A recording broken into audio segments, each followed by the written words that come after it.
Bismillahirrahmanirrahim. Assalamualaikum warahmatullahi wabarakatuh. Alhamdulillahi wa kafa. Wassalatu wassalamu ala nabiyil mustafa wa ala alihi wa ashabihi wa man iktafa amma ba'du. Akhwati fillah, rahimani wa rahimakumullah. Alhamdulillah, kita bersyukur kepada Allah Subhanahu wa taala atas berbagai kenikmatan yang Allah anugerahkan kepada kita. Sehingga pada kesempatan kali ini kita bisa kembali hadir di majelis ilmu yang mulia. Untuk mengawali konsultasi pada kesempatan kali ini, marilah kita sejenak merenungi satu firman Allah Subhanahu wa taala di surat At-Talaq pada ayat yang pertama tentang istri yang ditalak oleh suaminya. Ketika terjadi pertikaian antara suami dan istri, kondisi semakin memanas, maka pertikaian itu bisa diakhiri, bisa diselesaikan dengan salah satu cara, yaitu dengan perpisahan, dengan perceraian. Maka Islam mengatur bagaimana suami istri ketika terpaksa mengambil langkah emergensi, langkah darurat, sehingga mereka memutuskan untuk berpisah, untuk bercerai. Talak maksudnya adalah melepaskan ikatan pernikahan, dan talak ini adalah haknya suami. Suami yang merdeka memiliki 3 hak talak atas istrinya. Afwan, mic-nya ke-mute, Ustadz.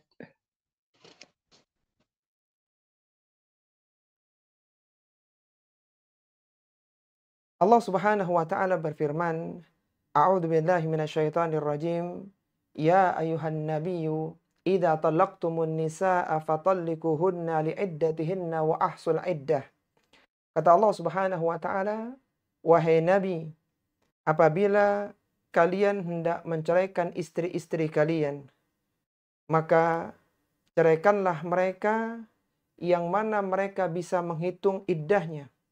Wattaqullaha rabbakum. Bertakwalah kalian kepada Rabb kalian. La tukhrijuhunna min buyutihinna. Janganlah kalian mengeluarkan mereka dari rumah-rumah mereka. Wala yakhrujna. Janganlah kalian mengeluarkan mereka illa ayyatina bifahishatin mubayyinah. Kecuali tampak bagi mereka perbuatan keji yang nyata. Wa tilka hududullah. Itulah ketentuan Allah Subhanahu wa taala. Wa may yata'adda hududallahi faqad zalama nafsah. Barang siapa yang melampaui ketentuan Allah Subhanahu wa taala, maka dia telah menzalimi dirinya sendiri. La tadri la'allallaha yuhditsu ba'da dzalika amra. Engkau tidak tahu, mungkin sesudah itu Allah Subhanahu wa taala mengadakan ketentuan yang baru. Ayat yang mulia ini, akhwati fillah rahimani wa rahimakumullah, khitabnya ditujukan kepada Rasulullah sallallahu alaihi wasallam, tapi ditujukan dalam bentuk jamak. Talaqtum. Allah menyebutkan, ya ayuhan nabiyyu idza talaqtumun nisa. Wahai Nabi, apabila kalian menceraikan istri-istri kalian. Maka ini menunjukkan yang pertama sebagai bentuk pemuliaan kepada Nabi sallallahu alaihi wasallam, dan ini menunjukkan juga hukum talak itu berlaku juga untuk umat Rasulullah sallallahu alaihi wasallam. Talak atau perceraian adalah perbuatan yang membanggakan iblis. Sebagaimana disebutkan oleh Nabi sallallahu alaihi wasallam dalam hadisnya, beliau sallallahu alaihi wasallam bersabda, "Inna iblisa yadau arsyahu 'alal ma." Sesungguhnya iblis meletakkan singgasananya di atas air. Tsumma yab'atsu sarayahu. Kemudian iblis menebarkan bala tentaranya. Fa'adanahum minhum manzilatan a'dhamuhum fitnatan. Siapa pasukan yang paling besar fitnahnya, kerusakannya, maka dia akan menjadi yang paling dekat dengan iblis. Yaji'u ahaduhum. Datanglah salah seorang di antara mereka, melaporkan hasil kerjanya. Fayaqulu fa'altu kada wa kada. Dia mengatakan, aku telah melakukan ini dan itu. Fayaqul, maka iblis pun mengatakan, ma sana'ta syai'an. Engkau belum berbuat apa-apa. Tsumma yaji'u ahaduhum. Kemudian datanglah setan yang lainnya. Fayaqulu, dia mengatakan, ma taraktuhu hatta faraqtu bainahu wa baina imra'atihi. Aku tidak tinggalkan mereka. Aku tidak tinggalkan manusia. Sampai aku berhasil memisahkan antara dia dengan pasangannya. Qala fayudnihi minhu. Maka iblis pun turun mendekatinya. Fayaqulu, dan mengatakan, nikma anta. Engkau adalah pasukan yang hebat. Ini menunjukkan bahwasanya talak adalah perkara yang membanggakan iblis, yang ditunggu-tunggu iblis, karena dengan adanya talak, perceraian, dua orang insan yang sebelumnya saling mencintai, saling merindukan, saling mengasihi, menjadi saling memusuhi, saling membenci, bahkan saling mencela dan merendahkan, waliyadzubillah. Talak ditinjau dari sifatnya terbagi menjadi dua. Ada talak yang sunni dan ada talak yang bid'ah. Talak yang sunni adalah talak yang sesuai dengan aturan syariat. Diperbolehkan. Bahkan dalam kondisi tertentu, seorang boleh menggunakannya. Ada talak yang bid'i, yaitu talak yang menyelisih syariat.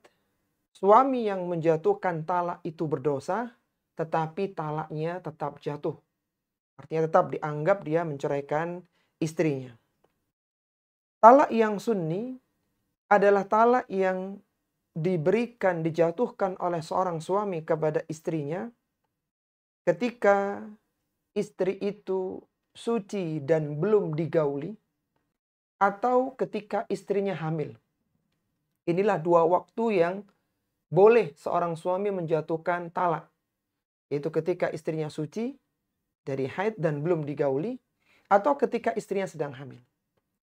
Adapun talak bid'i, maka terbagi menjadi dua. Ada bid'i secara waktu, itu yang dilakukan di selain waktu-waktu tadi.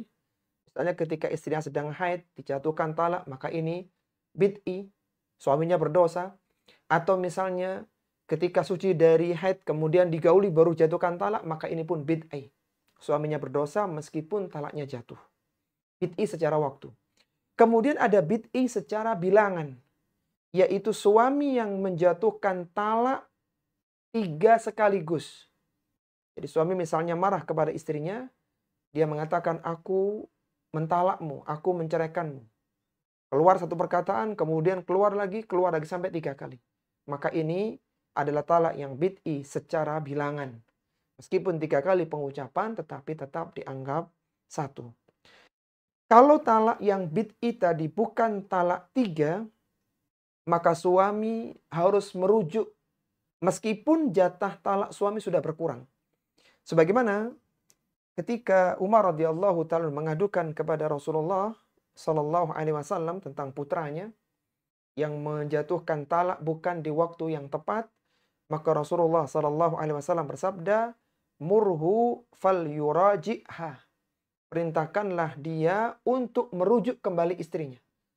Meskipun talaknya sudah jatuh, tapi dia harus merujuk kembali istrinya. Kemudian di ayat tadi Allah Subhanahu wa taala menyebutkan wa ahsul iddah. Talaklah istri di waktu yang istri bisa menghitung iddahnya. Apa itu iddah? Iddah adalah masa menunggu dan menahan diri dari menikah setelah berpisahnya seorang istri dari suaminya. Dan iddah ini khusus bagi wanita. Di wanita ketika diceraikan oleh suaminya, maka dia menunggu. Dia menunggu, menahan diri, tidak boleh menikah lagi. Tidak boleh dia dilamar oleh yang lainnya di masa iddah itu.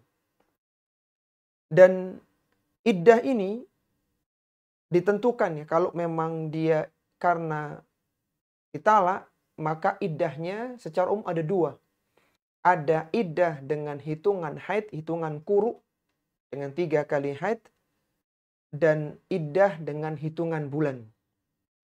Iddah dengan hitungan quru sebagaimana firman Allah Subhanahu wa taala, "Wal mutalaqqatu yatarabbasna bi anfusihinna thalathata quru." Wanita yang ditalak suaminya, maka dia menahan diri selama thalathata quru, 3 quru, 3 kali haid. Ini berlaku bagi wanita yang masih memiliki haid normal. Kemudian kalau wanita itu belum haid ya, karena masih kecil atau sudah tidak haid karena menopause, maka dia beriddah selama 3 bulan hijriyah. Dan Allah Subhanahu wa taala mengingatkan wattaqullaha rabbakum. Bertakwalah kalian kepada Allah Rabb kalian. Artinya jangan sampai talak dikeluarkan dalam kondisi yang tidak dibenarkan dalam syariat. Karena kita tahu ada 3 hal yang dikatakan dengan sungguh-sungguh atau guruan, maka dia terjadi. Sebagaimana disebutkan oleh Nabi SAW, thalathun, ada 3 hal.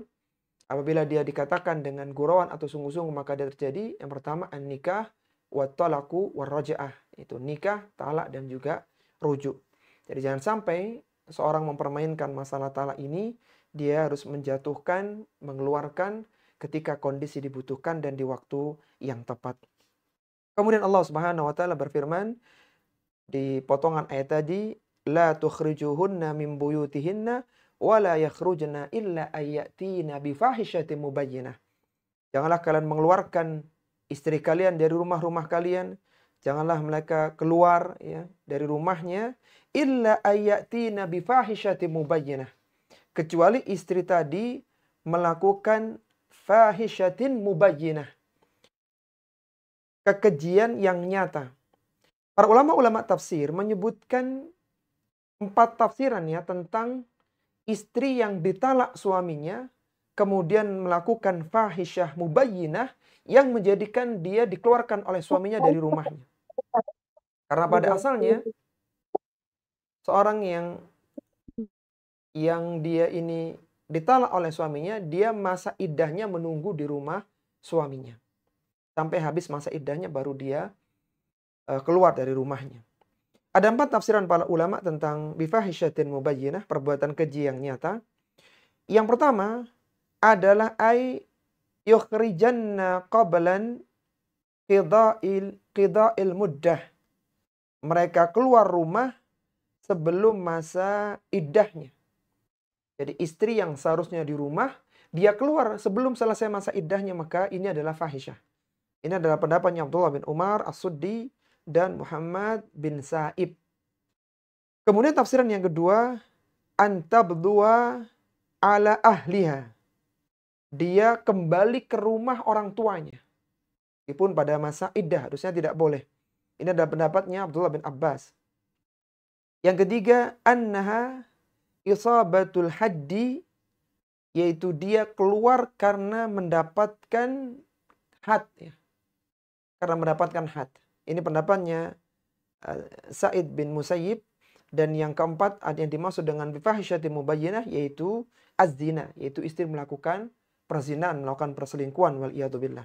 Ini pendapatnya Abdullah bin Abbas, Mujahid dan As-Sa'ib serta Ikrimah serta Ad-Dhahhak rahimahumullahu taala. Maka Allah Subhanahu wa taala menyebutkan tilka hududullah wa may yata'adda hududallahi faqad dzalama nafsah la tadri la'alla Allah yuhditsu ba'da dzalika amra. Itulah ketentuan Allah Subhanahu wa taala bahwa suami yang akan mentalak istrinya harus di waktu yang tepat, yaitu ketika istrinya suci dari haid dan belum digauli, atau ketika waktu istri itu sedang hamil. Kalau memang dibutuhkan, itulah 2 waktu yang seorang suami boleh menceraikan istrinya. Kalau selain itu, maka itu adalah sebuah kezaliman. La tadri la'allallaha yuhditsu ba'da dzalika amra, dan engkau tidak tahu, mungkin sesudah perceraian itu Allah akan mengadakan ketentuan yang baru. Ini disebutkan oleh para ulama ketika seorang itu berpisahnya, perceraiannya karena Allah Subhanahu wa taala, landasannya karena memang ingin menegakkan hukum-hukum Allah Subhanahu wa taala, maka insya Allah dia akan mendapatkan kondisi yang lebih baik lagi. Di dalam Islam selalu bergandengan antara talak dengan iddah. Ketika seorang ditalak maka berjalanlah masa iddah. Di antara hikmah adanya iddah dalam Islam adalah yang pertama untuk mengetahui kosongnya rahim. Jadi jangan sampai bercampur antara benih suami yang pertama dan suami berikutnya kalau istri menikah lagi. Kemudian yang kedua di antara hikmahnya adalah untuk menumbuhkan kasih sayang antara suami dan istri. Bisa jadi suami menjatuhkan talak karena emosi, kemudian berjalan masa iddah, mereka akhirnya sadar dan mereka bisa kembali lagi. Sehingga seorang wanita setelah terjadi talak, dia berada di rumahnya sampai selesai masa iddahnya. Dan selama dalam masa iddah itu, istri tetap mendapatkan tempat tinggal, istri tetap mendapatkan nafkah dari suaminya.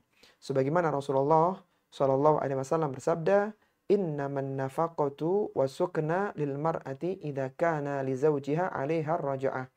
Sesungguhnya nafkah dan tempat tinggal tetap didapatkan oleh istri apabila suaminya masih memiliki hak rujuk kepadanya.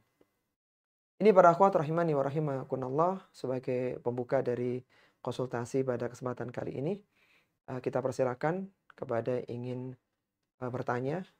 Tidak harus dengan tema ini ya, karena ini hanya tausiah saja. Silakan disampaikan dengan raise hand terlebih dahulu. Barakallahu fikunna jami'an.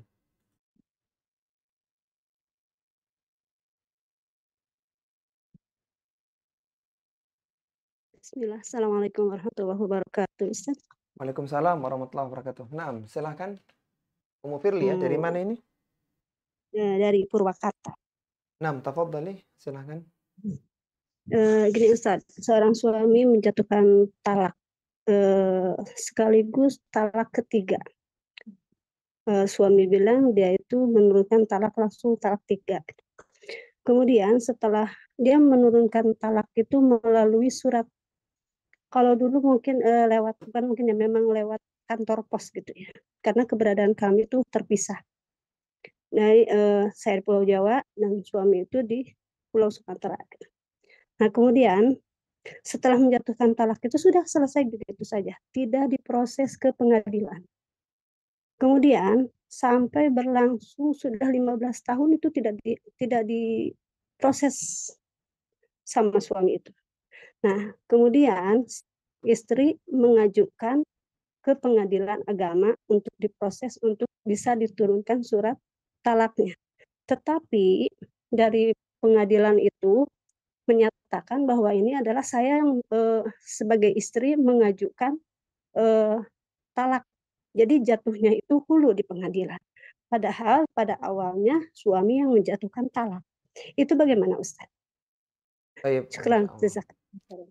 Jazakumullah khairan, Masya Allah. Pertanyaan sangat bagus ya, dari Purwakarta ya, tentang bagaimana ketika suami sudah menjatuhkan talak kepada istrinya, tapi karena tidak diproses di pengadilan sehingga berjalan waktu yang panjang dan akhirnya diajukan, dan dari pihak pengadilan menyatakan ini berarti hulu ya, gugatan cerai dari pihak istri. Para akhwat rahimani wa rahimakumullah, yang perlu kita ketahui ya, bahwa pernikahan itu adalah sebuah ikatan yang kuat, ikatan yang mulia. Disebutkan di dalam nas-nas dalil tentang pernikahan itu sebagai mitsaqan ghalidha, sebuah ikatan yang kuat. Maka ikatan yang kuat itu tidak bisa diputuskan kecuali salah satu dari 3 cara. Yang pertama dengan cara talak, dan itu haknya suami. Suami memiliki 3 hak talak dalam pernikahannya. Kemudian yang kedua khulu dari pihak istri. Dan yang ketiga adalah fasah dari jalurnya pengadilan. Selain dari 3 ini, maka ketika seorang menikah, dia menjalankan akad nikah, maka dia tetap menjadi suami atas istrinya. Demikian pula istri atas suaminya, selama tidak melalui 3 jalur itu. Jadi harus melalui 3 jalur itu untuk memutuskan pernikahan. Apa bedanya antara talak dengan khulu ya? Kalau fasahkan dari jalurnya pengadilan.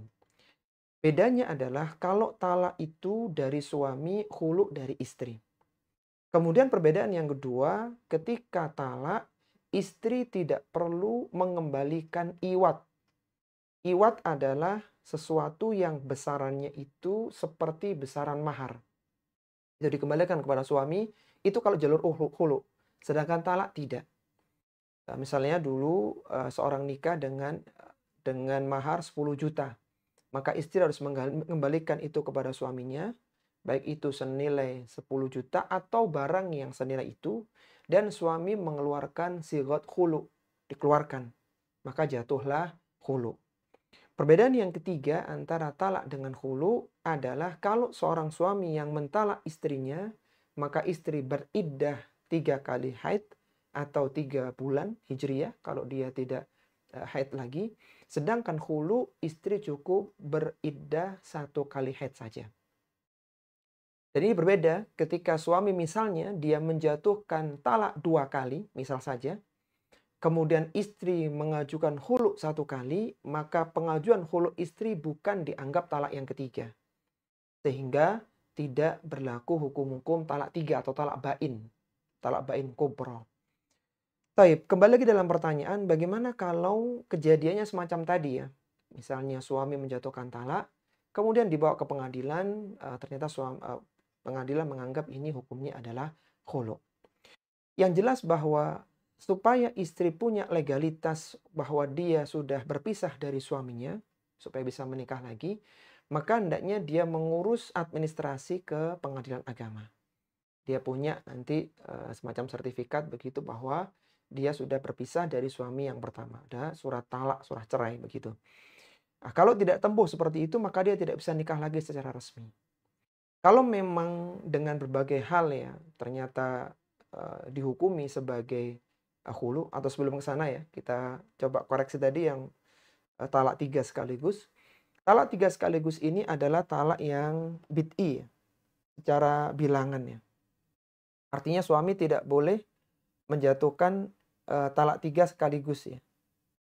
Dan di dalam hitungan Islam, seorang yang menjatuhkan talak 3 sekaligus, dia tetap dihitung sebagai 1 talak ya.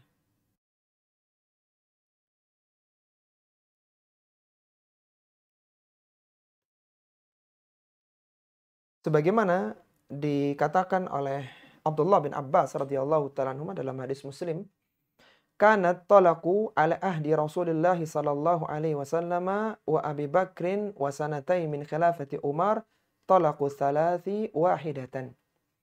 Kata Abdullah bin Abbas radhiyallahu ta'ala anhuma, talak yang terjadi di zaman Rasulullah sallallahu alaihi wasallam, Abu Bakar dan 2 tahun masa kepemimpinan Umar, maka talak 3 sekaligus itu dianggap talak 1. Talak 1. Karena ketika dianggap talak 3, maka seandainya istri akan kembali dinikahi oleh suami, maka tidak boleh kecuali istri itu sudah menikah dengan orang lain, terjadi jima yang sah, kemudian diceraikan oleh suaminya atau ditinggal mati suami yang kedua, lalu dia berlangsung masa iddah, baru boleh dinikahin lagi. Jadi skemanya sangat panjang sekali. Jadi kembali lagi, talak 3 sekaligus itu tetap dihitung talak 1 meskipun diucapkan 3 kali. Suaminya berdosa tapi dia dianggap talak 1. Tapi kembali lagi dalam pertanyaan, kalau tadi memang dari pihak istri dia ditalak, kemudian diminta untuk mengajukan khulu, kalau memang seperti itu maka kalau memang itu solusi maka silakan dipenuhi. Meskipun sebenarnya yang berlaku adalah hukum talak ya. Dan nanti harus mengembalikan iwat ya. Wallahu ta'ala alam. Afwan Ustaz, jadi ini termasuk khulu atau termasuk talak dari suami? Jadi kan awalannya memang dijatuhkan talak, tetapi ketika si istri mengajukan ke pengadilan, kenapa jadi jatuhnya itu khulu? Padahal sudah diceritakan kronologinya seperti ini, gitu Ustaz. Iya, kalau mungkin sebenarnya secara hukum Islam hukumnya adalah talak ya. Cuman kembali lagi ketika dipaksakan dengan hukum itu nanti tidak dapat surat dari pengadilan begitu. Sehingga akhirnya untuk status berikutnya menjadi sulit ketika akan nikah lagi tidak mendapatkan surat dari pengadilan. Jadi untuk amannya diikuti aja arahan dari pengadilan ya. Mungkin mereka punya pertimbangan karena memang biasanya mereka butuh bukti dan sebagainya. Wallahu ta'ala alam. Baik. Sekarang jazakumullah khairan. Terima kasih. Afwan Ustaz, satu lagi boleh? Naam, tafadhali. Ini tentang jika kita ingin berbakti kepada kedua orang tua yang sudah tidak ada, yang sudah meninggalkan dunia ini, ada beberapa cara dengan cara kita beramal saleh atau dan lain-lainnya ya, atau mungkin dengan, mendoakan keduanya. Nah, apabila seorang anaknya yang meninggal, kemudian, seorang ibu pastinya akan sangat mengkhawatirkan, baik yang masih hidup ataupun yang sudah meninggal. Adakah cara atau doa tertentu untuk anak yang sudah meninggal? Syukran Ustaz, jazakumullah. Terima kasih. Ya, tentang tadi ya, bagaimana doa untuk seorang yang, ditinggal mati, oleh putranya ya. Yang pertama bahwa seorang harus meyakini bahwa musibah itu, akan senantiasa mengiringi kehidupan seorang muslim dan muslimah dalam kehidupan dunia. Allah Subhanahu wa taala menyebutkan dalam Al-Qur'an, "Walanabluwannakum bisyai'im minal khaufi wal ju'i wa naqsin minal amwali wal anfusi wath thamarat wa basyyiris sabirin." Kata Allah Subhanahu wa taala, dan kalian akan benar-benar diuji dengan sesuatu dari rasa takut, wal khaufi, kemudian rasa kelaparan, wa naqsin minal amwali wal anfusi wath thamarat, kekurangan jiwa dan juga buah-buahan, wa basyiris sabirin, dan berikanlah kabar gembira kepada orang-orang yang bersabar. Maka ini menjadi salah satu dalil yang mana seorang akan diuji di kehidupan dunianya. Seorang yang bersabar ketika diuji dengan kehilangan keluarganya, maka dia akan mendapatkan balasan yang besar. Di antaranya adalah dengan mengucapkan istirja ya. Qalu inna lillahi wa inna ilaihi raji'un, kata Allah dalam Al-Quran. Lalu apa doa yang bisa dibaca untuk anak yang meninggal dunia lebih dulu? Secara umum adalah doa-doa permohonan ampunan kepada Allah Subhanahu wa taala. Dan di antara doa yang mencakup adalah sebagaimana yang Allah Subhanahu wa taala sebutkan di surat Al-Ahqaf pada ayat yang ke-15. Doa yang berbunyi, Rabbi auzi'ni an ashkura ni'mataka allati an'amta alayya wa ala waliday wa an a'mala salihan tardah wa aslihni fi dhurriyyati inni tubtu ilaika wa inni minal muslimin. Dan banyak doa-doa yang lainnya yang secara umum adalah doa-doa permohonan ampunan untuk anak tersebut, sehingga seorang yang dia beriman dan keluarganya, anak-anaknya meninggal dalam kondisi kecil, maka insya Allah akan dikumpulkan oleh Allah Subhanahu wa taala di dalam surga dalam satu tingkatan yang sama sebagaimana Allah sebutkan dalam surat At-Tur. Wallahu taala a'lam. Silakan mungkin yang lainnya. Silakan Syukran Bu Ustaz, Yuniarti dari Bandung. Ya, Assalamualaikum warahmatullahi wabarakatuh. Semoga Ya, suaranya dan keluarga selalu belum masuk ya? dicapai oleh Allah dan selalu dalam lindungannya Allah Subhanahu wa taala. Saya ingin bertanya Pak Ustaz. Saya itu kan emang belum dipertemukan oleh judul yang terbaik. Suaranya tidak Ya Pak terdengar Ustaz, kayaknya. terdengar? Ya, terdengar. Saya izin bertanya Pak Ustaz. Apabila seorang suami itu kan harus menjadi pemimpin ya, menjadi pemimpin di keluarga. Dan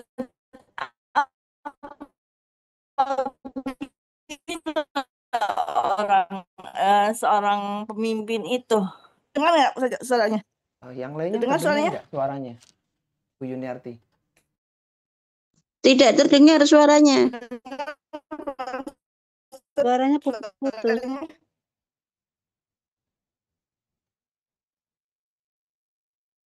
Assalamualaikum Pak Ustaz, terdengar suaranya?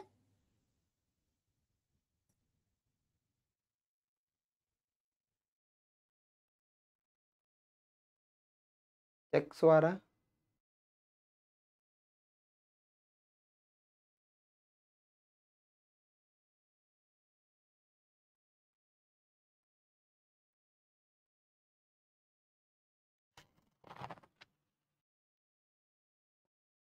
Tes suara. Ya, silakan Bu Yuniarti diulang lagi.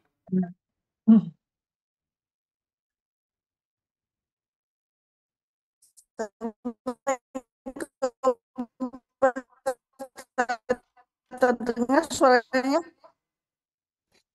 Iya, saya izin bertanya Pak Ustadz.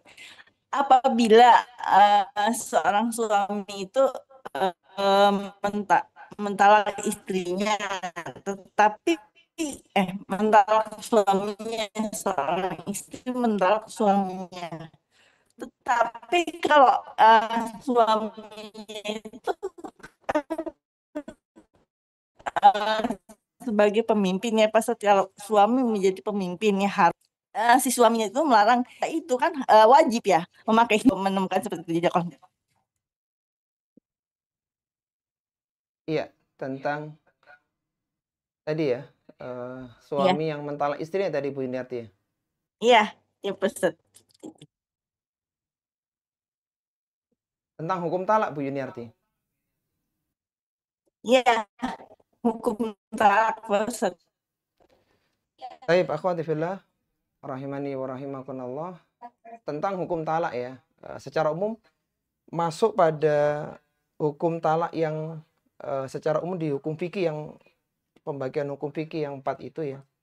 Jadi talak bisa berhukum wajib ya ketika kondisinya menuntut seorang suami menjatuhkan talak kepada istri.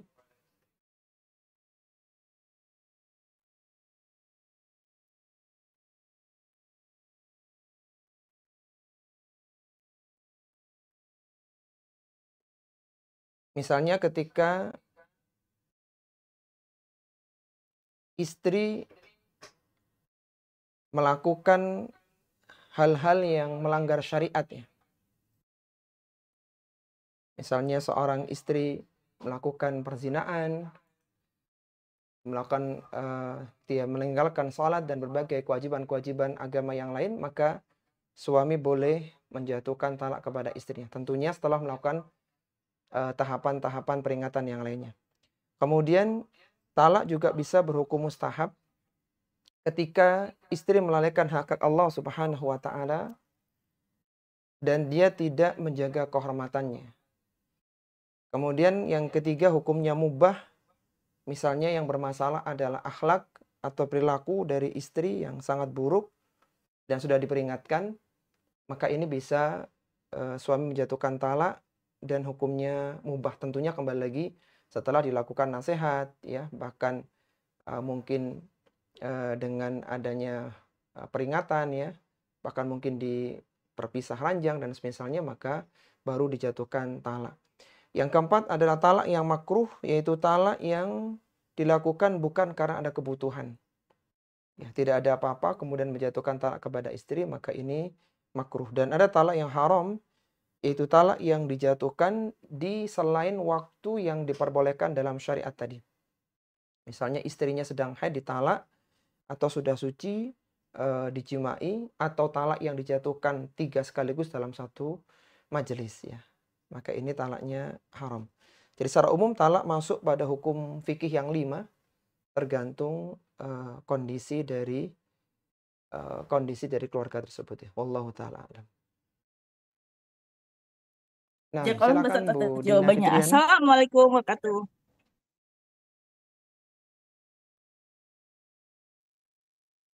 Assalamualaikum warahmatullahi wabarakatuh, Ustadz. Waalaikumsalam warahmatullahi wabarakatuh. Assalamualaikum, Ustadz. Ustadz, Iya, Afwan izin bertanya. silakan Bu. Kalau ada seorang suami menceraikan istrinya lewat chat WhatsApp dengan kalimat, "Saya ceraikan kamu dulu." Nah, itu maksudnya ada kata dulunya itu apa karena apa ya Ustadz? Diceraiin dulu nanti bisa rujuk lagi. Terus tapi ini si suami ini nggak mau ngurus surat-surat perceraian ke KUA Ustadz, nunggu si istri eh, yang apa ya, yang urusnya gitu Ustadz. Itu bagaimana ya Ustadz? Mohon nasihatnya Ustadz Afwan. Baik, Masya Allah. Pertanyaan sangat bagus dari Taiwan ya, tentang bagaimana ketika talak itu dijatuhkan dengan tulisan ya. Yang pertama, bahwa talak yang dijatuhkan dengan tulisan pada asalnya sama dengan talak yang dijatuhkan secara lisan ya. Ketika benar-benar itu dari suaminya dan benar-benar yang dimaksudkan adalah istrinya, maka bisa jatuh talak kepada istri meskipun dengan tulisan. Bahkan ijma para ulama, talak berlaku meskipun istri tidak ada di hadapan seorang. Jadi suami misalnya mentalak istrinya, istrinya nggak ada, maka talak itu jatuh ya. Taib, kemudian tentang keberlakuan talak, maka secara umum terbagi menjadi 3 ya. Ada talak yang munajjas, itu talak yang dia langsung ketika seorang menjatuhkan maka jatuh saat itu, saat tidak ada syarat tertentu, tidak dikaitkan dengan waktu yang akan datang, maka talak itu langsung jatuh. Ini pada asalnya. Kemudian yang kedua ada talak yang mu'allaq ala syaratin. Talak yang dikaitkan dengan syarat. Misalnya suaminya mengatakan kalau engkau berkunjung kepada tetangga depan rumah, maka engkau tertalak. Dikaitkan dengan talak, ketika terpenuhi syarat yang pertama kali, maka jatuh talak kepada istri. Atau talak yang mudhaf ilal mustaqbal, yang terkait dengan waktu yang akan datang. Misalnya bulan depan, pekan depan, engkau aku talak. Berarti talaknya baru jatuh seperti waktu yang ada. Jadi kalau tidak ada ikatan syarat dan waktu tertentu, maka talak itu dianggap talak yang langsung jatuh. Jadi kembali lagi dalam pertanyaan tadi, bagaimana kalau misalnya suami mengatakan engkau aku talak dulu ya. Mungkin di situ dulu itu bukan kaitannya dengan waktu ya. Karena bagaimana mungkin ya seorang mentalak sesuatu yang sudah lampau ya. Jadi talak itu langsung jatuh setelah suami mengatakan atau menuliskan demikian ya. Wallahu ta'ala a'lam. Nah, silakan mungkin kalau ada yang lainnya.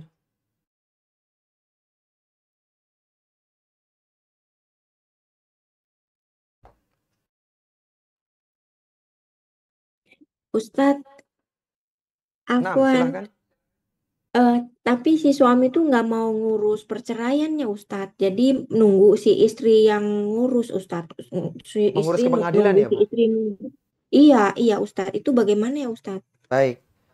Pada asalnya ya, talak ini kewajiban atau kewenangannya suami ya. Jadi suami harus yang mengurusnya ya di pengadilan, menyelesaikan semua sampai mereka berpisah dengan baik-baik. Idealnya demikian ya. Cuman ada kondisi-kondisi yang tidak seperti yang diharapkan, sehingga kembali lagi kalau memang istri ingin mendapatkan surat resmi dari pengadilan agama supaya dia bisa menikah lagi secara resmi, maka ditempuh jalur yang resmi.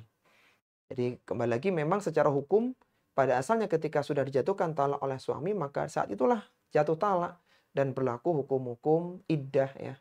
Wanita tidak boleh keluar rumah, wanita tidak boleh dia menikah lagi sampai selesai masa iddahnya. Sebenarnya demikian ya. Cuman kembali lagi ketika wanita kedepannya ingin menikah lagi, dia membutuhkan surat dari pengadilan, maka dia harus mengurus surat-surat pengadilan tersebut. Meskipun seharusnya itu adalah kewajiban suami. Dan idealnya sebagaimana dahulu pernikahannya itu dibangun dengan baik-baik ya. Seandainya terpaksa pisah pun harusnya dengan yang baik pula ya. Wallahu ta'ala a'lam. Oh iya, Ustadz. Baik. Jazakumullah khairan, Ustadz. Ada Nasihatnya. lagi yang lainnya? Sudah cukup ya? Baik, kalau sudah cukup mungkin kita akhiri konsultasi pada kesempatan malam hari ini. Kami mohon maaf kalau ada hal yang kurang berkenan tadi, ada beberapa kendala teknis yang di luar kendali kami. Kami mohon maaf yang sebesar-besarnya. Semoga di pertemuan yang kedepannya bisa lebih baik lagi. Dan semoga ilmu yang sudah kita pelajari menjadi ilmu yang bermanfaat. Allah Subhanahu wa Ta'ala menjaga keluarga kita semuanya dari berbagai bentuk pemutusan pernikahan. Semoga kita semuanya, keluarga kita disatukan di atas keluarga yang sakinah, mawaddah, warahmah, baik di dunia maupun sampai di akhirat. Wassallallahu ala nabiyina Muhammadin wa ala alihi wa sahbihi wasallam. Subhanakallahumma wa bihamdika asyhadu an la ilaha illa anta astaghfiruka wa atubu ilaik wa akhiru da'wana alhamdulillahi rabbil alamin. Wassalamualaikum warahmatullahi wabarakatuh. Waalaikumsalam warahmatullahi wabarakatuh.